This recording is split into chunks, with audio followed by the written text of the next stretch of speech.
평균 연령이 확 젊어졌습니다. 우선 우리 장창현 형제 복주영 자매 딸 우리 장여진 우리 중3인데 왔습니다. 예, 앞에 애들하고 같이 앉아 있습니다. 그 다음 우리 외철 형제하고 선아 자매 딸 가은이가 오늘 또 왔습니다. 네, 우리 최명수 자매 딸 은비치가 왔습니다.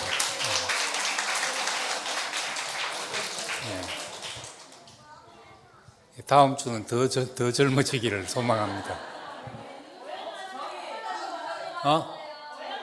오현호.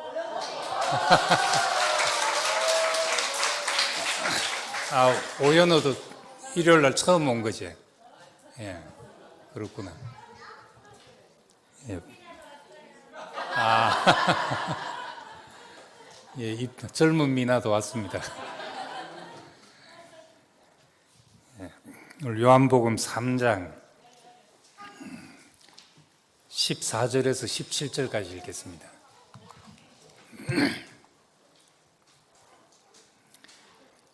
모세가 광야에서 뱀을 든 것 같이 인자도 들려야 하리니 이는 그를 믿는 자마다 영생을 얻게 하려 하심이니라. 하나님이 세상을 이처럼 사랑하사 독생자를 주셨으니 이는 그를 믿는 자마다 멸망하지 않고 영생을 얻게 하려 하심이라. 하나님이 그 아들을 세상에 보내신 것은 세상을 심판하려 하심이 아니요 그로 말미암아 세상이 구원을 받게 하려 하심이라. 아멘. 예, 그 기독교의 메시지를 한마디로 복음이라고 이야기를 합니다. 복음은 예수가 우리를 구원하셨다는 말씀입니다. 이걸 가장 잘 나타내는 말씀이 오늘 읽은 요한복음 3장 16절입니다. 하나님이 세상을 이처럼 사랑하사 하는 것은 교회 다니는 분들이면 다 외우고 있을 정도로 유명하고 그 성경 전체의 요절과도 같고 또 이제 가장 중요한 한 절로 꼽힙니다. 근데 하나님이 예수가 우리를 구원하셨다 했는데 무엇이 구원인가? 어떻게 되는 것이 구원인가? 이것부터 우리가 또 분명해져야 합니다. 우린 우리의 처지와 형편에서 우리를 지키고 보존하는 것이 구원되는 것이라고 생각하기 쉽지만은 사람은 어차피 자기를 지킬 수가 없습니다. 유한한 존재이고 유한하기 때문에 아무리 자기를 보존하려 해야 보존할 수가 없습니다. 우리에게 주어진 시간과 또 재능과 우리의 에너지를 가지고 이걸 보존할 수가 없기 때문에 어떤 가치 있는 것에 쓰이고 지나가는 것입니다. 더 가치 있는 것으로 바꾸는 것입니다. 그렇기 때문에 우리의 구원의 개념은 내가 영원히 보존된다 하는 개념이 아니고 쓰이는 것이 구원입니다. 요즘 드라마 무빙에 멋진 대사가 나온다 해서 보니까 부부가 앉아서 밥 먹으면서 요즘 힘들어 하고 아내가 물으니까 남편이 힘들지 않아서 힘들어 그렇게 대답을 합니다. 그럼 현장으로 나가고 싶어 하니 현장을 뛰고 싶어 하니까 이제 남편이 한 말이 세상에서 아무 쓸모가 없어진 느낌이야. 그렇게 말하니까 이제 아내가 무슨 소리? 너는 나의 쓸모야. 나는 너의 쓸모고. 이제 이런 따뜻한 대사가 나옵니다. 근데 사람이 한 사람에게라도 쓸모가 되면 쓸모 있게 느껴지면 살 이유가 생기고 존재 가치가 생깁니다. 우리가 여기 몇십 명 앉아 있는 사람들이 서로에게, 이 사람들에게 내가 쓸모가 있다, 이렇게 느껴지기만 해도 충분히 살 이유가 되죠. 그래서 우리가 이 험한 세상에서 우리 자신을 지키고 보존하는 것도 쉬운 일은 아닙니다. 그렇지만 더 중요한 문제는 우리가 쓸모 있게 되는 일입니다. 보존되는 것보다 더 큰 구원은 존재의 의미를 갖는 것, 내가 쓸모 있는 존재가 되는 겁니다. 오늘 아침에 제가 눈을 뜨자마자 뭘 했겠습니까? 기도를 하고 오늘 말씀할 준비를 한번 다시 보고 했어야 하는데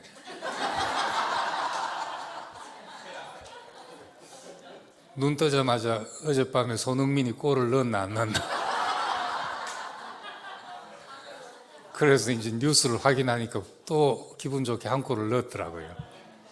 그런데 손흥민이 몸 상태가 안 좋아서 이제 출전하냐 마냐 하는 상태였습니다. 그런데 출전해서 한 6, 70분을 그래도 뛰고 한 골을 넣고 나왔는데 그 선수들이 이제 벤치에 25명인가가 선수 엔트리가 앉아 있잖아요. 그 중에 11명밖에 못 뜁니다.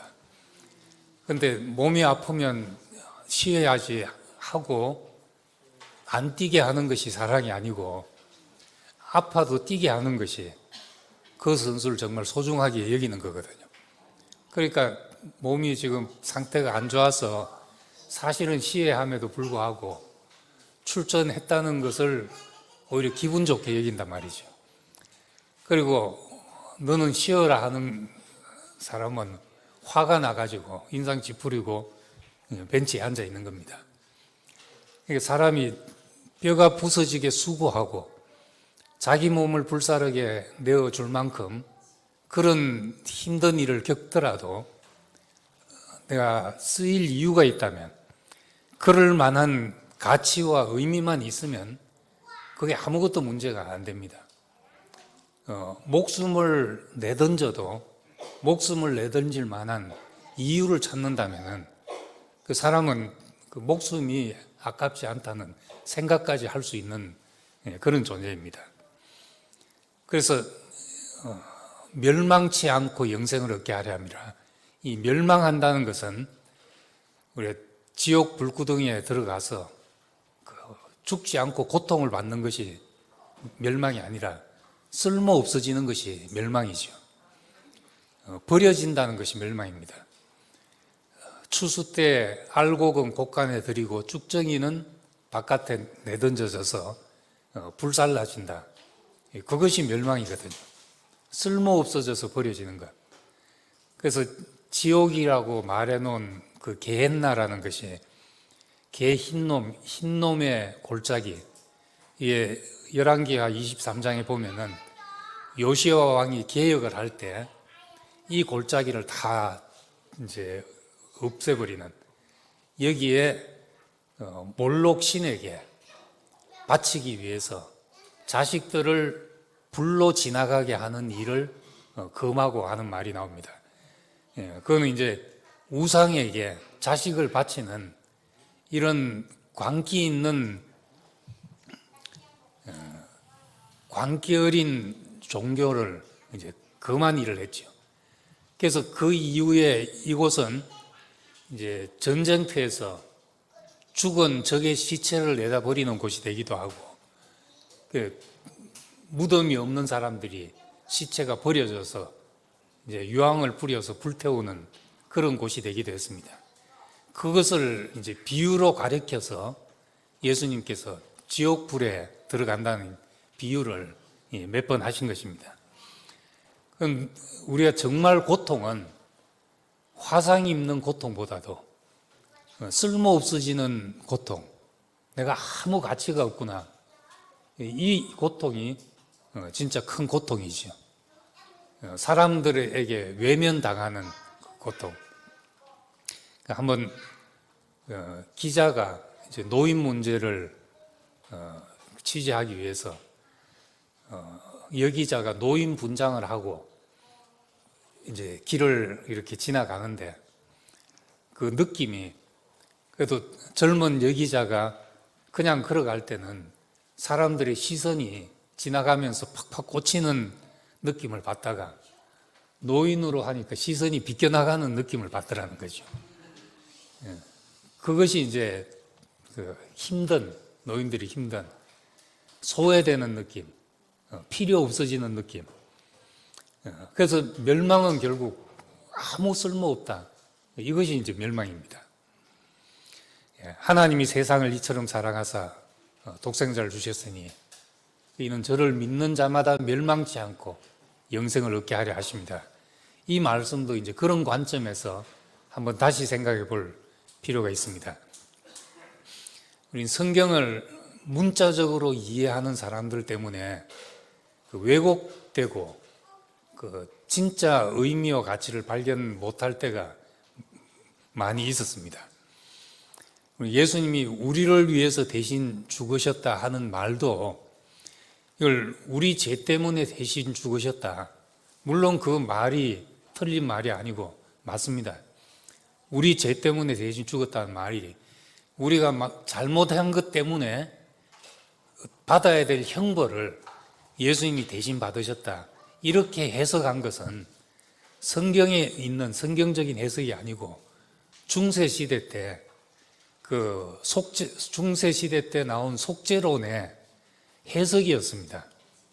이걸 사람들이 그냥 성경에 있는 말처럼 생각해서 가르쳤고 그렇게 했기 때문에 예수님이 우리 죄를 위해 죽었다 하면 우리가 죄값을 치러야 되는데 십자가에 달려서 대신 죄값을 치렀다.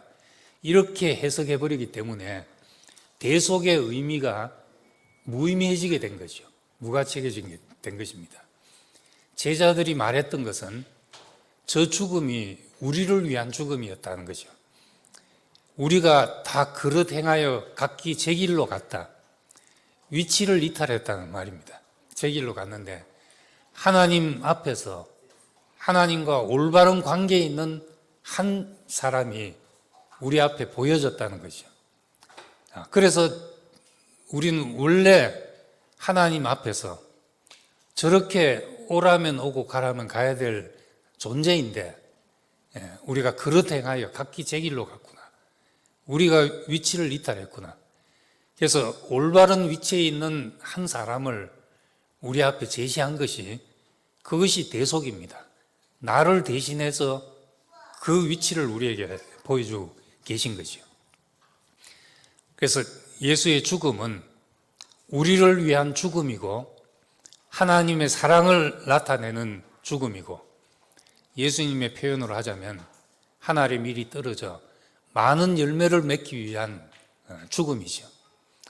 이 죽음은 이제 우리가 죽음을 통해서 우리가 하나님을 해방시키고 우리에게서 하나님의 형상이 나타나지게 되고 하나님의 영광이 나타나지게 되는 이 일을 너무나 오랫동안 잊었기 때문에 인간에게서 그런 영광이 나타날 줄은 생각을 못했던 것입니다.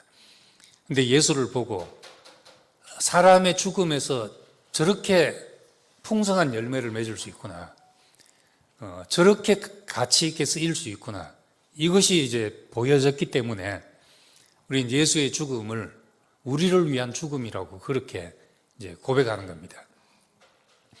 하나님이 세상을 이처럼 사랑하사 하셨는데 사랑한다는 것도 우리 입장에서 보면 내 요구를 들어주고 나를 보호해주고 지켜주고 하나님의 자녀니까 우리를 보살피시고 지켜준다. 이런 개념으로 이해를 합니다. 그렇게 이해하는 것이 이제 문자적으로 이해를 하는 겁니다. 근데 하나님이 세상을 이처럼 사랑하사 독생자를 주셨다는 것은 우리에게 가장 고귀한 것을 주셨다는 말입니다.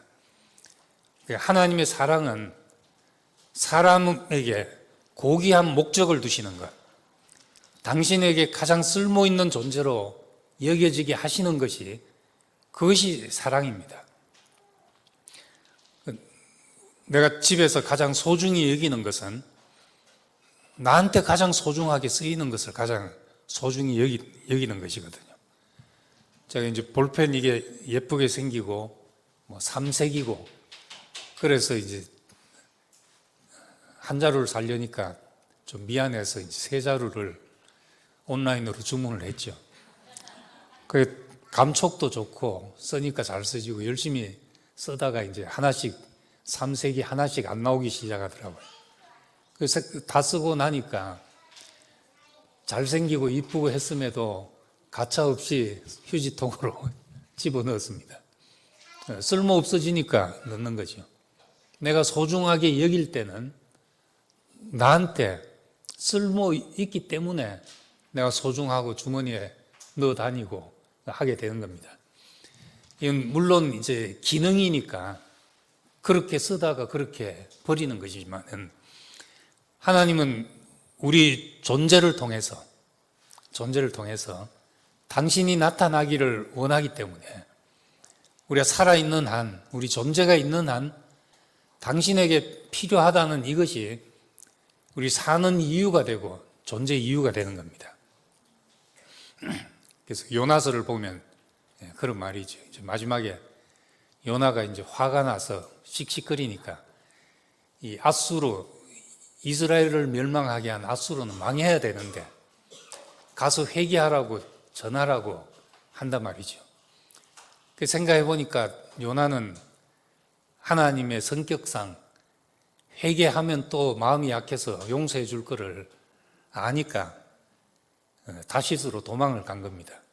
니느웨로 가지 않고 도망을 갔다가 고래 뱃속에 삼켜서 와서 회개를 외쳤더니만 진짜 사람들이 회개하고 자기 말을 듣고 회개하고 뉘우치더라는 거죠. 그것이 이제 화가 나서 차라리 죽는 게 낫겠습니다 하고 언덕 위에 앉아서 망하는 걸 보고 있자니까 이제 햇볕이 너무 따가워서 있는데 박넝쿨 하나가 자라서 자기를 덮어주더라는 겁니다. 너무 기분이 좋았죠. 박넝쿨. 자기에게 그늘을 들여주는 자기에게 필요한 그 박넝쿨 하나가 너무 소중하고 아꼈는데 다음날 벌레가 먹어서 박넝쿨이 없어지게 됐습니다. 그러니까 화가 나서 하나님 이럴 수가 있습니까? 차라리 죽는 것이 낫겠습니다 했는데 그때 이제 요나서의 메시지가 거기서 나오죠. 너는 네가 심지도 않은 박넝쿨 하나도 그렇게 아끼는데 여기는 좌우를 분별치 못하는 사람이 12만이나 있고 가축도 많지 않냐. 다 내 것인데 내가 기른 것인데 내가 아끼는 것이 당연하지 않냐. 그렇게 말씀을 한 것입니다. 그러니까 하나님에게 소중히 여겨지는 것, 우리 이 사실을 우리가 모르고는 존재의 이유를 가질 수가 없죠.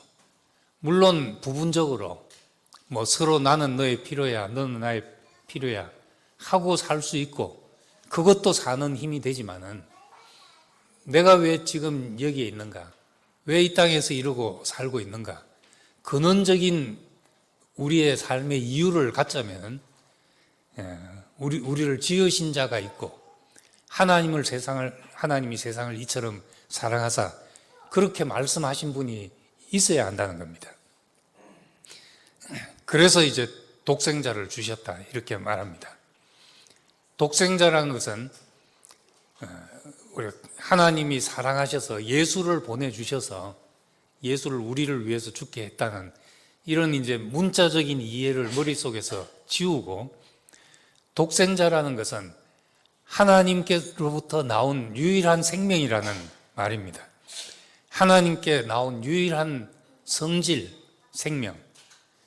그러니까 하나님께서 나온 것이라면, 하나님께로부터 나온 것이라면 이런 성질일 수밖에 없다는 그 생명의 성질을 말합니다.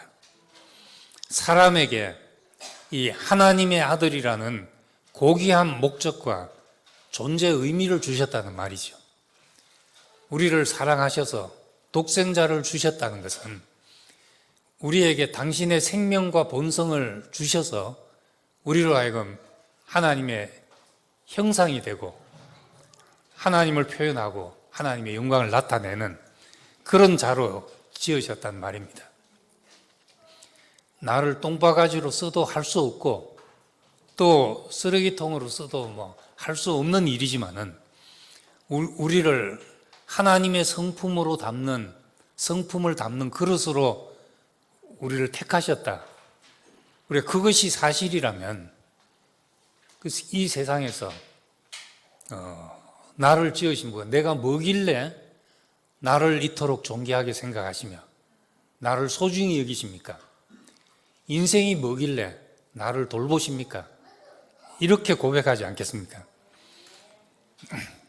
그래서 베드로후서 1장 3절에 있는 말씀처럼 우리에게 생명과 경건에 속한 모든 것을 우리에게 주셨다. 하나님의 생명을 살 수 있는 것, 그리고 하나님과 경건이란 것은 가들리 니스니까 하나님 같은 모습으로 있는, 그렇게 될 수 있는 모든 것을 우리에게 주셨는데 이는 우리를 부르신 자를 알므로 말미암는다. 그러면서 보배롭고 지극히 큰 약속을 우리에게 주셨는데 이는 세상에서 썩어질 것을 피해서 신의 성품, 신적인 성품에 참여하는 자가 되게 하려 하십니다. 이것이 우리에게 주신 보배롭고 큰 약속이라는 말이죠. 이 말이 요한복음으로 말하자면 하나님이 세상을 이처럼 사랑하사 독생자를 주셨다는 말과 같은 말입니다. 하나님이 세상을 이처럼 사랑하사 독생자를 주셨다면 우리는 문자적으로 예수님을 우리를 위해 주셔서 대신 죽게 했다, 이렇게 생각해버리기 때문에 더 이상 거기서 이제 진전이 안 되죠. 근데 이 말과 베드로가 말한 말, 생명과 경건에 속한 모든 것을 우리에게 주셨는데 보배롭고 지극히 큰 약속, 하나님의 성품에 참여하기 위해서 그렇게 하셨다. 신적 성품을 갖게 하기 위해서 우리로 하여금 생명과 경건에 속한 모든 걸 주셨다. 이 말이 독생자를 주셨다는 말과 같은 말입니다. 하나님의 일은 우리에게서 하나님이 나타나시는 것이죠. 하나님이 나타나신 것. 근데 하나님의 의향과 하나님의 긍휼과 그 헷세대의 마음, 자식을 보면서 뭐 기뻐서 어쩔 줄 모르는 국민학교, 초등학교 운동회 할 때 가보면 부모들이 따라가서 거기에 앉아가지고 눈빛이 다 어디가 있냐, 전부 자기 자식한테 꽂혀 있거든요. 눈동자에 자기 자식이 다 맺혀 있죠. 그걸 보면서 입이 벌어져 가지고 있고 한 기뻐서 어쩔 줄 모르는 그 스바냐에 있는 말씀처럼 너를 잠잠히 사랑하시며 너를 즐거이 부르시며 너를 기뻐하시며 하는 말씀처럼 이런 마음이 우리를 통해서 나타나진다면은 우리 속에 막 쓴뿌리를 잔뜩 안고 막 미워서 누가 미워가지고 막 잠 안 오고 괴로워하는 이것과 비교한다면 얼마나 축복이겠냐는 거죠. 우리 인생에 주체할 수 없는 내 잔이 넘칩니다, 이렇게 말하고 뭐길래 우리에게 이런 복을 주십니까? 이런 생각이 들고 우리 사람을 대하면서도 그 마음이 흘러가서 누구를 생각하면 그냥 기뻐서 내가 잠을 잘 수 없는 이런 마음을 경험하고 산다면은 이것이 이제 더 없는 축복이죠. 우리 이런 것은 자기를 지킬 수 있는 사람보다 자기를 보존할 수 없는 사람, 자기 일을 할 수 없는 사람을 통해서 더 잘 드러나게 된다는 겁니다. 하나님의 일은 우리에게서 하나님의 일이 나타나는데 내 일을 잘할 수 있는 사람은 오히려 하나님의 일이 안 나타날 수가 있죠. 그래서 이제 모세가 광야에서 백성을 이끌면서 화가 나서 이제 반석을 2번 쳤다 그랬잖아요. 2번 쳤는데 나중에 그것 때문에 너는 가나안 땅에 못 들어간다 이렇게 말했다는 겁니다. 네가 2번 쳐서 하나님의 영광을 나타내지 못했다 이렇게 말합니다. 한 번 칠 걸 2번 칠 수도 있고 우리 생각하면 그보다 더한 실수도 할 수 있는데 그것 가지고 그러냐 이러잖아요. 그런데 이 모세는 하나님을 나타내는 사람으로서 백성 앞에 세워진 사람입니다. 구름 기둥이 뜨면 움직이고 구름 기둥이 머무르면 머무러야 될 그런 사람이었던 거죠.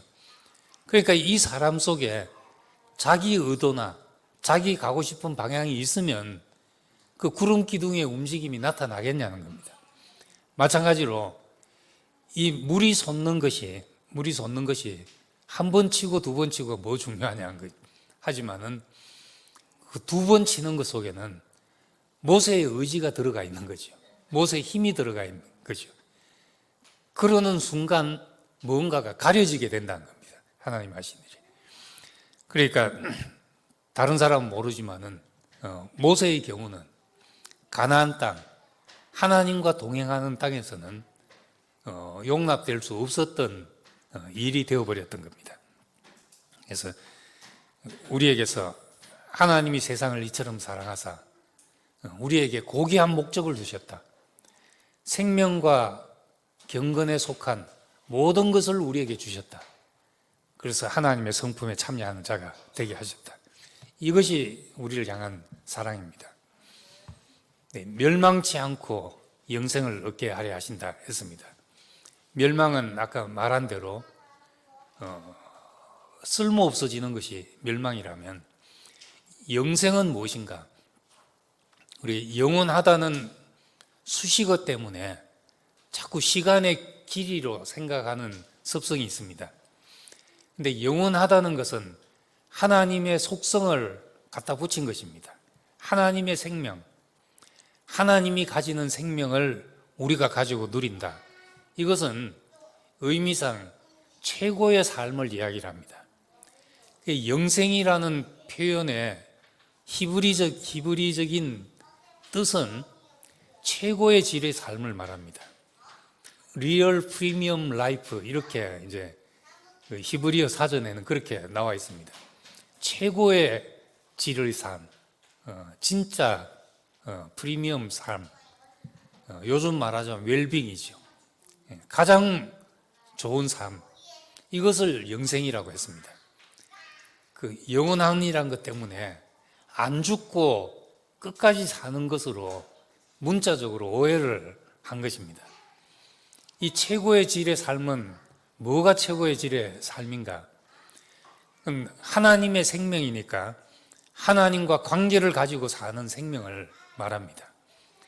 우리에게 영생을 주셨다 하는 것은 하나님과 관계를 가지고 사는 그 생명을 주셨다는 겁니다. 에덴은 기쁨이라는 뜻입니다. 무엇이 기쁨인가? 하나님과 함께 있기 때문에 기쁨입니다. 에덴 동산에 아무것도 없었죠. 그것을 다시 표현해서 아담이 독차하는 것이 좋지 못하니 그래서 깊이 잠들게 하시고 갈비뼈치에서 배피를 만들었더니 이는 내 뼈 중에 뼈요 살 중에 살이다. 내 생명이다 그 말입니다. 그렇게 해서 부모를 떠나 아내와 합하여 한 몸을 이룰지라.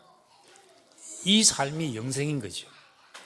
우리가 관계 속에서 정말 내 뼈 중에 뼈고 살 중에 살이구나, 내 생명이구나 이렇게 느껴지는 관계가 있다면 그 관계가 영원한 생명인 겁니다. 가나안 땅도 마찬가지죠. 왜 가나안 땅이 젖과 꿀이 흐르는 것인가? 그건 하나님과 함께 거하는 곳이기 때문에 그렇습니다. 가나안 땅의 궁극적인 목적지가 헤브론이었습니다. 원래 돈 주고 산 땅이 헤브론 땅의 막벨라 굴이었기 때문에 그곳으로 가겠다는 것이었습니다. 근데 그 헤브론은 뜻이 교통, 친교라는 뜻입니다. 하나님과 친교가 있는 곳, 하나님의 친구가 되는 곳, 그곳을 가기 위해서 40년 동안 하나님과 동행하는 훈련을 했던 것입니다. 10사흘 길이면 갈 수 있는 길을 40년 동안 뱅뱅 돌았다. 그동안 뭐 한 것이냐? 길을 못 찾아 헤맨 것이 아니라 하나님이 움직이시면 움직이고 하나님이 머물면 머무는 그 훈련을 통해서 가나안 시민이 되게 하신 것이죠. 그러니까 이 관계, 모든 좋은 것은 이 관계 속에서 발생하는 거니까 영생 최고의 삶은 우리가 복된 관계를 누리는 것입니다. 우리 이 현대인들 지금 지금 크로마뇽인이지요. 호모사피엔스가 수십만 년을 살면서 도시라는 것이 옛날 한 지역에 태어나면 그 지역에 살다가 죽고 이런 것이 그 사람의 일생이라서 한 사람이 일생 만나는 사람이 150명을 넘기가 힘들었다 그럽니다. 그 150이라는 숫자가 인간이 관계를 가질 수 있는 뇌에 메모리된 맥시멈의 수라는 거죠. 그런데 요즘은 150명이 아니라 막 불특정 다수와 부딪히며 살아가니까 정신적으로 인간이 시달릴 수밖에 없고 정신과 질환이 많을 수밖에 없다는 그런 진단을 내립니다. 이 관계가 축복인데 오늘날 시대는 관계의 피곤함 속에 살죠. 또 요즘은 다 이제 둘 만나 잘 기르자를 넘어서 잘 키운 딸하나 열아들 안 부럽다 시대를 지나서 이제는 출산율이 0.6 얼마가 되는 시대가 됐기 때문에 같이 있어 본 경험이 점점 없죠. 그러니까 이 관계를 가지는 능력이 다른 기능은 인간의 기능이 현저하게 발달하는데 관계를 가지는 능력이 현저하게 떨어지는 종족이 되어가고 있는 겁니다. 그러다 보니까 진짜 하나님이 사람을 지으셔서 관계 속에 모든 좋은 것이 발생하도록 지어 나오셨는데 이 축복을 못 누리는 사람들이 되고 있다는 겁니다. 네, 우리 근원적으로 멸망치 않고 영생을 주겠다는 것이 하나님과 관계를 가지고 살 수 있는 생명을 주겠다. 하나님과 관계에 있는 것이 피곤한 것이 아니라 하나님의 기쁨이 우리의 기쁨이고 그가 근심하는 것이 우리의 근심이고 해서 동행의 기쁨이 있는 그 삶을 우리에게 주시겠다는 겁니다. 이 영생은 예수 자신이고 예수의 생명이죠. 내가 곧 길이요 진리요 생명이다 했으니까 이 생명은 예수를 그렇게 살게 한 생명입니다. 이 생명을 주겠다는 것은 예수가 그렇게 산 것처럼 우리 삶이 그렇게 되게 하시겠다는 우리의 본으로서 주신 겁니다. 장대에 달린 노뱀을 믿는 자마다 산다. 저것이 인생이구나. 저것이 하나님 앞에 있는 참 사람이구나. 이렇게 아는 자마다 이 영생을 가진다는 거죠. 그래서 이걸 베드로의 말로 다시 하자면 우리도 예수 그리스도께서 고난을 받으사 우리에게 본을 끼쳐 그 자취를 따라오게 하셨다. 베드로전서 2장 21절에 그렇게 말합니다. 본을 끼쳐 그 자취를 따라오게 하셨다. 그 본을 우리가 그 생명이 아니고 그 본을 받는다면 흉내 내는 것에 불과하죠. 그런데 멸망치 않고 영생을 얻어서 그 생명을 가지고 그 본을 따라간다면 우리가 필연적으로 그렇게 살 수밖에 없는 사람이 되는 겁니다. 힘쓰고 애쓰지 않아도 하나님이 찾으시는 열매가 우리에게서 그 길을 가다 보면 나올 수밖에 없도록 그렇게 하시겠다는 것이 영생을 주시겠다는 의미죠. 추석이라서 이제 시골에 갔는데 이제 뒤에 밤나무가 많아가지고 밤이 지천에 널려져 있다 그러더라고요. 저는 이제 허리가 쩔뚝거려서 못 가고 밤 주스로 갔는데 다 한 보따리씩 들고 오는데 올라가는데 그냥 두두두둑 하더래요. 예, 밤이 떨어지고 그리고 이제 가끔씩 딱딱 소리가 나는데 딱딱 소리 나는 거는 밤 타래가 익어가지고 터질 때 딱 소리가 나고 그러다 이제 떨어지면 두두둑 소리가 나고 그래서 다행히 모두 뱀에는 안 물리고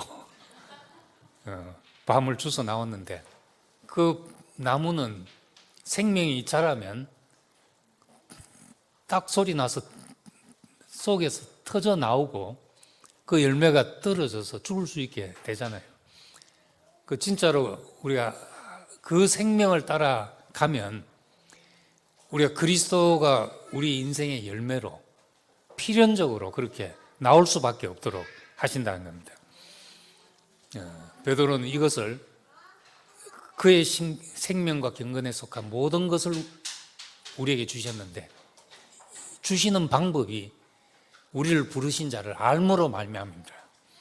그를 아는 것, 우리를 부르신 자를 아는 것이 영생이죠. 영생명과 경건에 속한 모든 것이 우리 안으로 오는 길이란 겁니다. 우리의 교통, 그냥 일주일에 한 번 이렇게 오고 줌으로 모임을 하고 하는 것이 단지 사람이 필요해서 모인다 이것이 아니라 생명과 경건에 속한 모든 것이 우리에게 오는 길이고 독생자가 우리에게 오는 길이지요. 말씀과 교통의 이 시간, 이 우리에게는 예수를 아는 시간이라는 겁니다. 우리를 부르신 자를 아는 시간이죠. 우린 이 사람을 알게 될 때 사람으로서 저 사람이 가장 존귀하게 쓰이는 것이구나. 인생이 저렇게 살 수 있는 것이구나. 저렇게 쓰일 수 있다. 하나님과 저렇게 온전한 관계를 가져서 이는 내 사랑하는 아들이요 내가 저를 기뻐한다. 이렇게 말할 수 있는 사람. 우리가 관계 속에서 저 사람이 정말 내가 사랑하는 사람이고 내가 저를 기뻐한다. 이런 관계가 되자면 예수를 알므로서 그렇게 된다 하는 겁니다. 죽음의 고난 받으심으로 말미암아 영광과 존귀의 관을 쓰신 예수를 보면서 사람이 뭐길래 하나님이 사람에게 저런 목표를 두셨습니까? 영광과 존귀의 관을 씌우시려고 우리를 지으셨구나. 우리를 돌보고 계시구나. 이럴 때 우리의 쓸모가 극대화되는 것이고 우리는 거기서 존재 이유를 갖는 거죠. 오늘날 현대인의 정말 잃어버린 한 가지는 인간의 정체성, 인간의 가치를 어디서 찾냐 하는 문제거든요. 기능은 이제는 다 AI가 대신해 줄 수 있습니다. 조금 있으면 이제는 AI가 말씀도 더 잘 전할 수 있을지도 모릅니다. 이미 이제 절에서 연불하는 AI도 나오고 다 나오니까 요즘 시 한 편 적어 달라 해도 적어주고 그림 그려 달라 해도 그림 그려주고 오늘날 여기 이런 사람들이 있는데 이 사람들을 감동케 할 메시지 한 편을 작성해 달라. 그래서 언젠간 나와서 이제 읽어줄지도 모릅니다. 기능은 다른 것이 다 할 수 있는데 우리 존재가 어디에 쓸모 있냐 이걸 찾아주는 것은 오늘 우리는 하나님의 말씀에서 이걸 찾을 수밖에 없고 하나님의 말씀 속에서 인생의 가치를 지금 누가 찾은 것보다 가장 존귀하게 우리는 하나님의 쓸모이다. 하나님의 쓸모이다. 하나님의 형상과 모양대로 지어서 하나님은 우리에게 생명과 경건에 속한 모든 것을 우리에게 두시고 신의 성품에 참여하게 하려 하셨다. 이 쓸모보다 더 존귀한 쓸모가 어디 있겠냐는 거죠.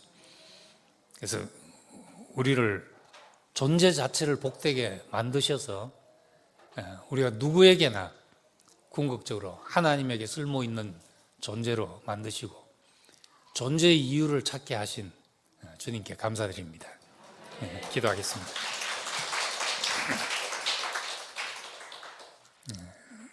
은혜로우신 아버지 하나님, 우리를 사랑하셔서 우리에게 독생자를 주셨습니다. 가장 존귀한 목적을 두시고 하나님의 생명과 본성을 우리에게 주셔서 신의 성품에 참여하고 우리에게서 하나님의 영광이 나타나는 이 존귀한 이유를 우리에게 두신 것을 감사드립니다. 우리 세상에서 아무것도 소유하지 못한다 하더라도 하나님이 주신 이 존재의 이유를 붙잡게 되기를 원하고 이것이 우리를 영원토록 가치 있고 살만한 이유가 있는 사람들로 만들게 되기를 원합니다. 우리가 서로에게 이런 가치를 보이고 확인시키고 나타내고 우리가 하나님의 영광을 보고 서로 기뻐할 수 있는 그런 복된 관계가 되기를 원합니다. 예수님 이름으로 기도드립니다. 아멘.